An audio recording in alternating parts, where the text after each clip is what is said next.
ચંદ્રને મળેલો એક શ્રાપ, જેનાથી થઈ વિશ્વના પ્રથમ અને સૌથી શક્તિશાળી જ્યોતિર્લિંગની ઉત્પત્તિ. શું તમને ખબર છે કે ચંદ્ર અને શિવજી સંબંધે સાડુભાઈ થાય છે? ચંદ્રની રંગલીલાથી અને કુકર્મોથી બ્રહ્માજી પણ પોકારી ગયા હતા ત્રાહિમામ. કઈ રીતે થઈ કૃષ્ણ પક્ષ અને શુક્લ પક્ષની રચના? ઓમ નમઃ શિવાય. પવિત્ર શ્રાવણ મહિનો શરૂ થઈ ચૂક્યો છે. સંસારની દેખરેખનો સંપૂર્ણ ભાર ભોળાનાથને સોંપીને વિષ્ણુ ભગવાન 4 મહિના માટે યોગ નિદ્રામાં પડી ચૂક્યા છે. મહાદેવને સમર્પિત શ્રાવણ માસની શરૂઆત થતાં જ ભક્તોની ભક્તિ અને શિવજી પ્રત્યેના અતૂટ પ્રેમથી જાણે વાતાવરણમાં આપોઆપ એક દિવ્યતાની સુગંધ આવવા લાગે છે. વરસાદના કારણે ચારે તરફ લીલીછમ ધરતી, મંદિરોમાં ભીડ, ક્યાંક રુદ્રાભિષેક, ક્યાંક મહામૃત્યુંજયના જાપ, ક્યાંક ગૌરી વ્રતની ઉજવણી, તો વળી ક્યાંક દૂર દૂર શિવજીના દર્શને પગપાળા જતા શ્રદ્ધાથી તરબતર ભક્તોના સંગ. ગલીનું નાનું શિવ મંદિર હોય કે જ્યોતિર્લિંગ, ભક્ત પૂરી આસ્થા અને શ્રદ્ધા સાથે તેમના પ્રિય મહાદેવને પસંદ હર એક પૂજા કરવાનો પ્રયત્ન કરે છે. અને જો શ્રાવણ માસના આ પવિત્ર મહિનામાં અગર જ્યોતિર્લિંગના દર્શન થઈ જાય તો એક શિવ ભક્ત માટે આ અનુભવ સ્વર્ગ સમો બની જાય છે. 12 જ્યોતિર્લિંગ અને 51 શક્તિપીઠનું મહત્વ શું છે એ તો આપણને સૌને ખબર છે, પણ આ શ્રાવણ માસમાં આપણે વાત કરીશું 12 જ્યોતિર્લિંગની ઉત્પત્તિ વિશે. શિવ પુરાણમાં 12 જ્યોતિર્લિંગની ઉત્પત્તિ અને બીજા પણ મહત્વના શિવલિંગની ઉત્પત્તિ વિશે વિસ્તૃત જાણકારી મળે છે, જેના વિશે પણ આપણે આગળના વિડીયોમાં વાતચીત કરતા રહીશું. શ્રાવણ મહિનો, ભોળાનાથ અને જ્યોતિર્લિંગ, આ સાંભળતા જ આપણા મગજમાં સૌથી પહેલાં અગર કોઈ વસ્તુ આવે તો એ છે આપણા ભોળાનાથનું પ્રિય ધામ અને વિશ્વનું સૌથી પ્રથમ અને શક્તિશાળી જ્યોતિર્લિંગ સોમનાથ. અને કેમ કે આ જ્યોતિર્લિંગના નામમાં જ સોમ આવે છે, સોમેશ્વર જ્યોતિર્લિંગ ચંદ્રથી રિલેટેડ છે, એ તો આરામથી સમજાઈ જ જાય. અને સોમનાથની ઉત્પત્તિ એકચ્યુઅલી ચંદ્રમાના તપથી જ થઈ હતી. વાત સતયુગથી પણ પહેલાંની છે. તમને એ તો ખબર જ હશે કે દક્ષ પ્રજાપતિએ પોતાની પુત્રી સતીના લગ્ન શંકર ભગવાન સાથે કરેલા, અને દક્ષની બીજી પણ પુત્રીઓ હતી, જેમાંથી 27 પુત્રીઓના લગ્ન દક્ષે ચંદ્ર સાથે કરેલા. અને એ 27 પુત્રીઓને આપણે 27 નક્ષત્ર તરીકે ઓળખીએ છીએ. દક્ષની પુત્રીઓ પોતાના વિવાહથી ખૂબ જ ખુશ હતી, અને બીજી બાજુ દક્ષ પણ એટલા જ ખુશ હતા. થોડા સમય સુધી તો બધું જ બરાબર ચાલ્યું, પણ પછી સમીકરણ બદલાવા લાગ્યા. ચંદ્રનો પ્રેમ એ 27 પત્નીઓમાંથી રોહિણી સાથે સૌથી વધારે હતો, અને આ તેમના વ્યવહારમાં સ્પષ્ટ દેખાવા લાગ્યું હતું. પતિના દુર્વ્યવહારથી દુઃખી થઈને રોહિણી સિવાયની 26 પત્નીઓ પોતાના પિતા દક્ષના ઘરે જતી રહી. પોતાની પુત્રીઓને ઘરે આવેલી જોઈને પહેલાં તો દક્ષ બહુ ખુશ થયા, પણ જ્યારે રાજા દક્ષે પોતાની પુત્રીઓના મોંના હાવભાવ જોયા ત્યારે તેઓ સમજી ગયા કે તેમની દીકરીઓ ખુશ થઈને તો પિયર નથી જ આવી, અને એમાં પણ રોહિણી તો દેખાતી જ નથી. પિતા દક્ષને સમજાઈ ગયું કે ક્યાંક કંઈક તો ગડબડ જરૂર છે. પુત્રીઓને પૂછતા દક્ષને ખબર પડે છે કે ચંદ્રમાં ફક્ત રોહિણીમાં જ હંમેશા સંલગ્ન રહે છે અને બીજી પત્નીઓની તરફ જોતા પણ નથી. દક્ષનું હૈયું કપકપી ઉઠે છે, કેમ કે દક્ષ રાજા કે પ્રજાપતિ પછી અને એક પિતા પહેલા હતા, અને કોઈ પણ પિતા પોતાની દીકરીઓનું દુઃખ કઈ રીતે જોઈ શકે? અને તમારા અને મારા પિતાની જેમ જ દક્ષે પોતાની દીકરીને જેવો છે તેવો તારો વર છે, દીકરી તો સાસરે જ શોભે, એવું બધું કહેવાને બદલે દીકરીની વ્યથા સમજી. અને દક્ષ બીજી બાજુ દીકરીઓનું ઘર બરબાદ થાય એ પણ નહોતા ઈચ્છતા. તો વચ્ચેનો રસ્તો કાઢતા દક્ષ તરત જ ચંદ્રમા પાસે પહોંચી ગયા, અને તેમના જમાઈને સમજાવતા તેઓએ કહ્યું, ચંદ્રમા, મારી દીકરીઓના મેં તમારી સાથે લગ્ન કરાવ્યા. આ લગ્ન તમારી અને તેઓની સર્વસંમતિ સાથે થયા છે. મેં તમારા પર વિશ્વાસ કર્યો કે તમે મારી બધી જ પુત્રીઓને સમાન દરજ્જો આપશો અને કોઈની પણ સાથે ઊંચ નીચ નહીં કરો. તો પછી તમે આવું વર્તન કેમ કરો છો? આવો વ્યવહાર તો તમારા સંસ્કાર અને તમારા આટલા શ્રેષ્ઠ કુળને લજવે. જ્યારે બધાનો દરજ્જો એક, તો તમારું વર્તન કેમ આમ પારકું? આને શાસ્ત્રમાં પણ પાપ ગણાવ્યું છે. શું કામને પાપના ભાગીદાર તમારે બનવું છે? બધા આનંદ ખુશીથી રહો ને. આટલું સમજાવીને દક્ષ પોતાના ઘરે ચાલ્યા ગયા કે ઘીના ઠામમાં ઘી પડી જશે અને બધું બરાબર થઈ જશે. પણ ચંદ્રમા ના તો મિજાજના એટલા સીધા હતા કે ના ચરિત્રના.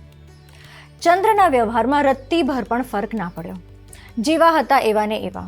પોતાના બળ અને રૂપના ઘમંડમાં ચંદ્રમા પૂરો વિવેક ખોઈ બેઠા હતા. ફક્ત રોહિણી સાથે જ ઊઠ બેસ, પ્રેમ અને વાર્તાલાપ. હવે તેમને અત્ર તત્ર સર્વત્ર ફક્ત ને ફક્ત રોહિણી જ દેખાતી. અને એમાં ને એમાં હવે તેઓ તેમની બીજી 26 પત્નીઓને એટલી ઉપેક્ષા કરવા લાગેલા કે ક્યારેક તો તેઓ તેમનું અપમાન કરી નાખતા. અને સ્વાભાવિકપણે તેમના આવા વ્યવહારના કારણે તેમની પત્નીઓ અત્યંત દુઃખી રહેવા લાગી. વાત પિતા દક્ષ સુધી પહોંચી. દક્ષે વિચાર્યું કે ચંદ્રમાએ તેમની વાત ન માનીને પિતા સમાન સસરાનું અપમાન તો કર્યું જ, સાથે જ સંસારના સર્વશ્રેષ્ઠ સંબંધ પતિ પત્નીના સંબંધને પણ શર્મસાર કરી નાખ્યો. અને ત્યારે દક્ષનું દુઃખ ક્રોધમાં બદલાઈ ગયું. પોતાની પ્રાણપ્રિય પુત્રીઓને દુઃખી જોઈને ક્રોધિત દક્ષ પહોંચી ગયા ચંદ્રમા પાસે. પણ આ વખતે દક્ષે ચંદ્રમાને સમજાવ્યા નહીં. દક્ષે ચંદ્રમાને શ્રાપ આપી દીધો અને કહ્યું, મેં તમને બહુ સમજાવ્યા, પણ ઘમંડમાં એટલા આંધળા થઈ ગયા છો કે તમને મારી પુત્રીઓના સુખ દુઃખની કોઈ પરવા જ નથી. હું તમને શ્રાપ આપું છું કે તમને ક્ષય રોગ થાય. માતા પિતાના માટે તેમનું સંતાન જ તેમની દુનિયા હોય છે. અને જ્યારે સંતાન પર સંકટ આવે તો દુઃખ દૂર કરવા માટે માતા પિતા કોઈ પણ હદ સુધી જઈ શકે છે. અને એ આજકાલના યુગની વાત નથી. આપણે જોયું કે આ તો સતયુગથી ચાલ્યું આવે છે. અને એમાં પણ એક પિતા જ્યારે ઢાલ બનીને પુત્રી માટે ઊભો થાય ત્યારે શું થઈ શકે એ તો આપણે જોઈએ જ રહ્યા છીએ. દક્ષે ચંદ્રમાને જે ક્ષય રોગનો શ્રાપ આપ્યો હતો એને આપણે આજે ટીબીના નામથી ઓળખીએ છીએ, જેમાં શરીર સડતા ધીરે ધીરે ઘસાઈને નાશ પામે છે. શ્રાપથી ગ્રસ્ત ચંદ્રમા પણ ધીરે ધીરે સડવા લાગ્યા. પણ આ તો બ્રહ્માંડના સંતુલન માટે એક ખતરો હતો. પણ દક્ષ માટે તો તેમની દીકરીઓ જ તેમનું બ્રહ્માંડ હતી. તેમના દુઃખી રહેતા બ્રહ્માંડનું વળી કયું સુખ તેમને ખુશ કરી શકતું. ત્યાં જ બીજી બાજુ દેવતાઓને એ વાતની ચિંતા થઈ રહી હતી કે જો આમ જ ચાલતું રહેશે અને જો ચંદ્રમાનો નાશ થઈ જશે તો અનર્થ થઈ જશે. પોતાની ચિંતા લઈને તેઓ જલ્દી પહોંચી ગયા બ્રહ્માજી પાસે અને આખી ઘટના બ્રહ્માજીને કહી સંભળાવી. બ્રહ્માજીને દેવતાઓની વાત સાંભળીને જરા પણ આશ્ચર્ય ના થયું, ન તો ચંદ્રમાની હરકતોથી ના તેમને મળેલા શ્રાપથી. બ્રહ્માજીએ દેવતાઓને કહ્યું, એક તો ચંદ્ર પહેલાથી જ દુષ્ટ તો છે જ, અને હવે તેને દક્ષે પણ શ્રાપ આપી દીધો. એ દુષ્ટે પહેલા પણ ઘણા કુકર્મો કરેલા છે. સાંભળો એની કરતૂતો. પહેલા એ દુષ્ટે બૃહસ્પતિના ઘરે જઈને તેની પત્ની તારાનું અપહરણ કર્યું. એ પછી એ નામાકુલ એ દૈત્યો સાથે મળીને દેવતાઓની વિરુદ્ધ યુદ્ધ કર્યું. જ્યારે મેં અને તેના પિતા અત્રિ એ તેને કેટલો સમજાવ્યો ત્યારે મહાપરાણે તેને તારાને ગર્ભવતી કરી ને બૃહસ્પતિ પાસે પાછી જવા દીધી. દુઃખી અને અપમાનિત બૃહસ્પતિ એ પહેલાં તો તારાનો સ્વીકાર કરવાની ના પાડી દીધી, પણ જ્યારે મેં અને અત્રિએ તેમને સમજાવ્યા ત્યારે અમારી વાતનું માન રાખતા તારાને સ્વીકારી. અને આ કોઈ એના 1 કે 2 દુષ્કર્મ નથી. એ ચંદ્રએ તો એટલા કુકર્મ કરેલા છે કે હું કહેતા થાકી જઈશ અને તમે બધા સાંભળતા કદાચ શરમાઈ જશો. અને એ નક્કામો લગ્ન પછી પણ ન સુધર્યો. પણ બ્રહ્માંડની ચિંતા તો બ્રહ્માજીને પણ ખાઈ રહી હતી, કેમ કે ચંદ્રમાના શ્રાપની અસર આખા બ્રહ્માંડ અને ખાસ કરીને પૃથ્વી પર પણ પડતી અને કેટલાય નિર્દોષ એનાથી પ્રભાવિત થતા. તો બ્રહ્માજી આ સમસ્યાનું સમાધાન કરવા માટે દેવતાઓને એક ઉપાય બતાવે છે. બ્રહ્માજી કહે છે, હવે આ શ્રાપમાંથી ચંદ્રમાને ફક્ત શંકર ભગવાન જ મુક્ત કરી શકે એમ છે. તમે બધા જ ચંદ્રમા પાસે જાઓ અને એને કહો કે એક શિવલિંગની સ્થાપના કરે અને એ શિવલિંગની સામે બેસીને મહામૃત્યુંજયનો જાપ રોજ ત્યાં સુધી કરે જ્યાં સુધી શંકર ભગવાન એના પર પ્રસન્ન ન થાય. દેવતાઓ ચંદ્રમા પાસે જાય છે અને બ્રહ્માજી સાથે થયેલી વાતચીત તેમને કહી સંભળાવે છે અને ચંદ્રને શિવ તપ કરવા માટે લઈ જાય છે પ્રભાસ તીર્થ.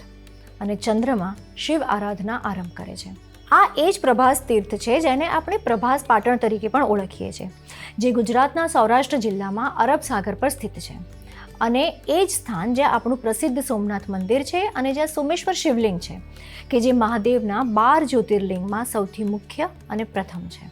ચંદ્ર પ્રભાસ પાટણમાં સતત 6 મહિના સુધી તપસ્યા કરે છે અને તે પછી મહાદેવ તેમના પર પ્રસન્ન થાય છે અને શિવલિંગના રૂપમાં પ્રકટ થાય છે. તેઓ ચંદ્રમાને મનવાંછિત વરદાન માંગવા માટે કહે છે.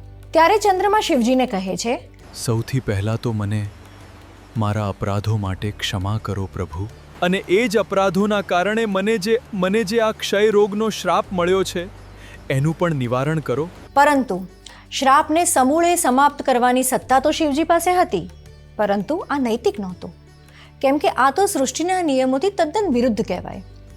કેમ કે જ્યારે કોઈને શ્રાપ પડે છે ત્યારે એ શ્રાપ એના કોઈ દુષ્કર્મોનું જ ફળ હોય છે.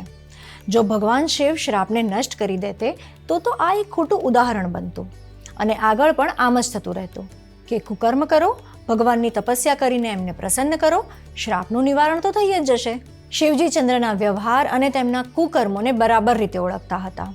સ્ત્રી અને તેમાં પણ પત્નીનું અપમાન, દેવતાઓ અને સૃષ્ટિને હેરાન કરવી, ગૃહસ્થ જીવનના નિયમોની અવગણના, આવા કર્મ કરવાવાળાને અગર શ્રાપ મળે તો એ કોઈ અસાધારણ વાત તો નહોતી. તો મહાદેવજી આ બધું જ ધ્યાનમાં રાખીને દક્ષના શ્રાપને સમૂળે નષ્ટ કરવાના બદલે તેના પ્રભાવને થોડો હલકો કરી નાખે છે અને શ્રાપને એક ચક્રમાં પરિવર્તિત કરી દે છે.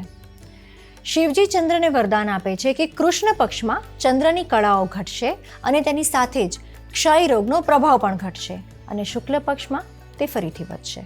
અને એની સાથે જ શંકર ભગવાન શુક્લ પક્ષ અને કૃષ્ણ પક્ષનું પણ નિર્માણ કરે છે, જેના દ્વારા આપણા હિન્દુ પંચાંગમાં 1 મહિનો સંપૂર્ણ થાય છે.